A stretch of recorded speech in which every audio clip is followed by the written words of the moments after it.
মমতা বুবুকে, মমতা খালাকে, মমতা আপাকে, মমতা ব্যানার্জিকে বলতে হচ্ছে চা তৈরি করো, ঘুগনি তৈরি করো। নমস্কার বন্ধুরা, বর্তমানে যারা রাজনৈতিক ভিডিও কিংবা রাজনৈতিক বিষয়ক যারা ভিডিওগুলো দেখেন তারা আমাদের এই ভিডিওটি না দেখলেই নয়। আইনজীবী আলী আফজাল কি বললেন, আইনজীবী আলী আফজাল কি বলেন, আপনারা পুরো ভিডিওটি দেখুন। তাহলে আমি আশা করি যে আপনার পুরো ভিডিওটি দেখলে পুরো বিষয়টা আপনারা বুঝতে পারবেন এবং আপনাদের মতামতগুলো আমাদের কমেন্ট বক্সে জানিয়ে যাবেন। আপনাদের মতামতগুলোর উপর ভিত্তি করেও আমরা ভিডিও তৈরি করি, আপনারা যা বলবেন তার উপর ভিত্তি করেও আমরা ভিডিও তৈরি করি। তাই আপনাদের মতামতগুলো অবশ্যই আমাদের কমেন্টে জানাবেন এবং আমাদের চ্যানেলটি সাবস্ক্রাইব করে আমাদের পাশে থাকবেন। চলুন আমরা আগে দেখে নিই যে আলী আফজাল, আইনজীবী আলী আফজাল কি বলেছেন। যদি আপনারা পুরো ভিডিওটি না দেখেন তাহলে আপনারা পুরো বিষয়টি আপনারা বুঝতে পারবেন না। চলুন পুরো ভিডিওটি আগে আমরা দেখে নিই। দেখুন, বাংলার বুকে যখন মমতা ব্যানার্জি দলটা গঠন করে তখন মদন মিত্র ট্যাক্সি ইউনিয়নের নেতা ছিল বিরোধী দলের, এবং মদন মিত্রের একটা ট্যাক্সি ছিল, সেই ট্যাক্সিটা বিক্রি করে দিল। বিক্রি করে দিয়ে ফান্ডে মমতা ব্যানার্জির কাছে টাকা দিল। আকবর আলী খন্দকার প্রয়াত, সে তার একমাত্র রুটি কারখানা ছিল বেকারি, সেটা বিক্রি করে টাকা দিয়েছিল। সঞ্জয় বক্সি, সে টাকা দিয়েছিল। এবং সবথেকে ইম্পর্টেন্ট ব্যাপার,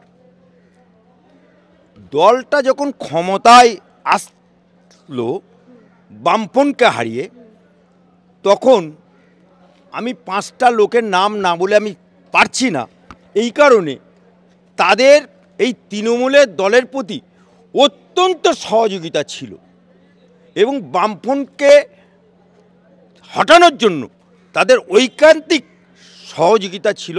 এক, মিডিয়ার সামনে বলছি, কিন্তু 1 নম্বর হচ্ছে শিশির অধিকারী, 2 নম্বর হচ্ছে শুভেন্দু অধিকারী, 3 নম্বর হচ্ছে সিদ্দিকুল্লাহ চৌধুরীর জমিয়তে ওলামা হিন্দ সামাজিক সংগঠন।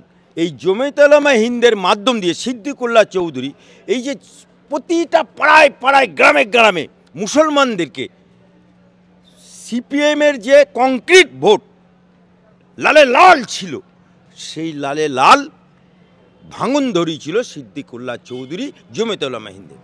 এবং যখন কংগ্রেস আর তৃণমূল জোট করে এই বামপন্থকে হাঁটিয়েছে, আইপ্যাক কিন্তু হাঁটায়নি, আইপ্যাক হাঁটায়নি, তখন কংগ্রেসের প্রণব মুখার্জি তিনি কেন্দ্রীয় মন্ত্রী, তিনি ফাইন্যান্সিয়ালভাবে তৃণমূলকে সাহায্য করেছিল অর্থনৈতিকভাবে, এবং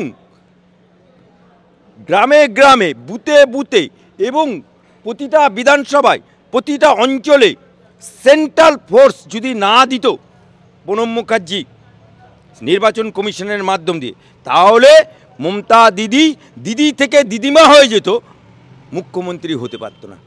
তাই একদিক দিয়ে দেখতে গেলে মদন মিত্র যেটা বলেছে একেবারে সঠিক কথা বলেছে, কারণ ও পুরনো আদি তৃণমূল, আর এখন নবাগত অনেক তৃণমূল এসছে। এই অভিষেক ব্যানার্জি, নটকর অভিষেক ব্যানার্জি, আমি অ্যাডভোকেট আলী আফজাল চাঁদ বলছি, বাপ্পের বেটা হলে জবাব দেবে। এই অভিষেক ব্যানার্জি এলো কখন? মমতা ব্যানার্জি ক্ষমতায়ন হওয়ার পরে এসছে, তার আগে ছিল না। তার আগে শুনতাম উনি দিল্লিতে MBA পড়ছে, আজ পর্যন্ত বাপের জন্মে MBA ডিগ্রিটা দেখাতে পারিনি অভিষেক ব্যানার্জি। এবং এই অভিষেক ব্যানার্জি ডায়মন্ড হারবার কেন্দ্রে সোমেন মিত্র দাঁড়িয়েছিল, সোমেন মিত্র রেজিগনেশন দেওয়ার পরে ওই কেন্দ্রেও দাঁড়ানোর পরে পিসিমণির দয় কিন্তু জিতে গেল। আরে জিতে দেখছো, এ তো বিশাল মধুর হাঁড়ি, মধু চাটতে চাটতে চাটতে সারা বাংলায় যত চোর দেখছেন সবার মধু চাটার মাথা হচ্ছে ওই অভিষেক ব্যানার্জি। আজকে যে আইপ্যাক দেখতে পাচ্ছেন, সমীক্ষা করছে, টিকিট দিচ্ছে, পরামর্শ দিচ্ছে। মমতা ব্যানার্জি যখন দলটা তৈরি করেছিল তখন কি আইপ্যাক ছিল নাকি? মমতা ব্যানার্জি যখন বামপন্থকে উৎখাত করলো তখন আইপ্যাক ছিল নাকি? মমতা ব্যানার্জি যখন চুলের মুঠি ধরে বামপন্থ লালবাজারে তুলে নিয়ে গেল তখন এই আইপ্যাক ছিল নাকি? মমতা ব্যানার্জি যখন সিঙ্গুরে আন্দোলন করেছিল তখন এই আইপ্যাক ছিল? মমতা ব্যানার্জি যখন নন্দীগ্রাম আন্দোলন করেছিল তখন আইপ্যাক ছিল? তখন ছিল সিদ্দিকুল্লাহ চৌধুরী, তখন ছিল মদন মিত্র, তখন ছিল সঞ্জয় বক্সি, তখন তো অভিষেকের দেখা নাই রে, দেখা নাই। তাই ক্ষমতায়ন হওয়ার পরে মধু চাটা লোকেরা এখন মধু চাটে। আপনি দেখুন, আমি একটা করে বলছি, নোট করুন। এই যে শওকত মোল্লা, কে হুইজ পার্সন? শওকত মোল্লা সিপিএমের মান, টাকাং করে লাভ খেলো।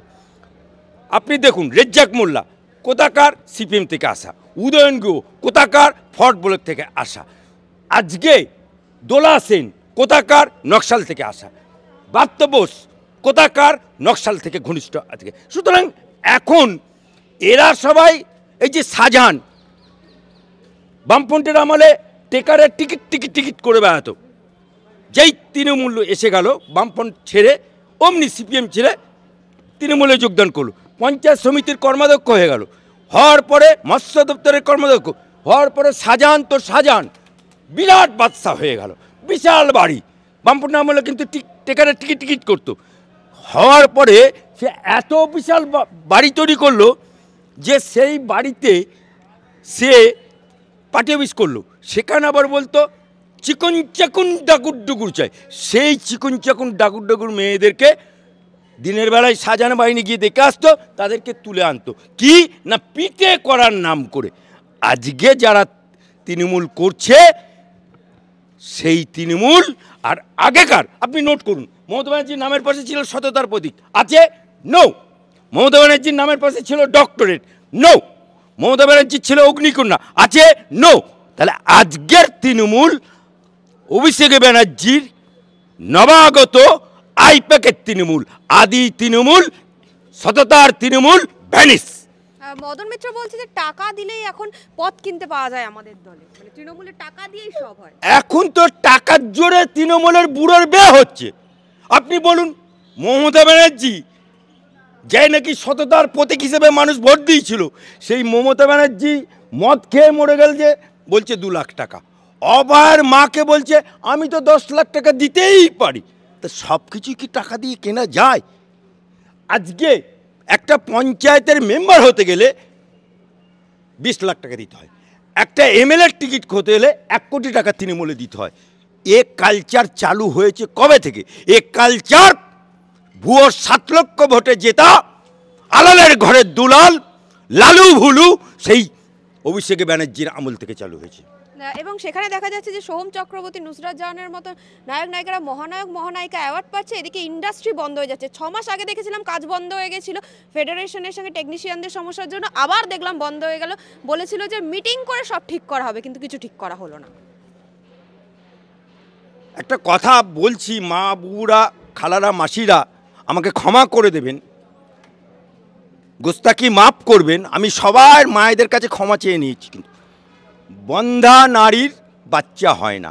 আজকে বাংলায় শিল্প মানেই বন্ধা। কারণ এই মমতা ব্যানার্জি যেদিনকে সিঙ্গুরের টাটা কারখানা 90% হওয়া কারখানা ডিনামাইট দিয়ে উড়িয়ে দিল, তারপর থেকে বাংলায় শিল্প আর কোনো শিল্পপতি এলো না, আর কোনো শিল্প। তাই আজকে এই যে বন্ধা চলছে, এই মমতা ব্যানার্জি কী বলেছিল যে বামফ্রন্টের আমলে 52,000 শিল্প কারখানা বন্ধ আছে, মায়েরা বুবুরা খালারা আপারা আপনারা আমাকে ভোট দিন, যুবক যুবতীরা ভোট দিন, আমি যদি ক্ষমতায় আসি 52,000 কলকারখানা খুলে দেবো। 52,000-এর তো দূরে থাক, 52টা কারখানা খুলতে পারেনি, এবং উল্টে আরও কলকারখানাগুলো বন্ধ হয়ে যাচ্ছে। আজকে সিনেমা ইন্ডাস্ট্রিজ তবু চলছো, আজকে উনি ক্ষমতায় আসার পরে সেটাও বন্ধ হয়েছে। টেকনিশিয়ানরা ডেলি রোজ আনা রোজ খায়, অর্থাৎ তাদের daily wage hand to mouth, তাদেরও রুটি রোজি বন্ধ হয়ে গেছে। ওই জন্যই তো মমতা বুবুকে, মমতা খালাকে, মমতা আপাকে, মমতা ব্যানার্জিকে বলতে হচ্ছে চা তৈরি করো, ঘুগনি তৈরি করো, মুড়ি ভাজো।